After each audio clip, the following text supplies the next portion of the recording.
બાઇબલમાં જે જૂનો કરાર છે તેમાં કુલ 39 જેટલા પુસ્તકો છે.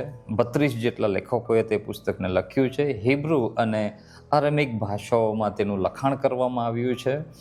અને આ જે જૂનો કરાર છે તેમાં અલગ અલગ વિભાગ પણ પાડવામાં આવ્યા છે. જેમ કે 5 જેટલા વિભાગ તેમાં પાડવામાં આવ્યા છે.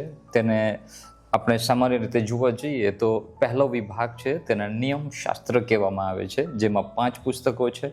બીજો વિભાગ છે તેને ઇતિહાસના પુસ્તકો કહેવામાં આવે છે, જેમાં 12 પુસ્તકો છે.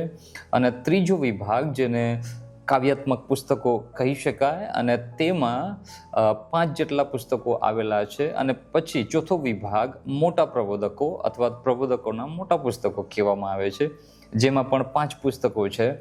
અને છેલ્લો એટલે કે 5મો વિભાગ પ્રબોધકોના નાના પુસ્તકો કહેવામાં આવે છે, જેમાં 12 જેટલા પુસ્તકોનો સમાવેશ થાય છે.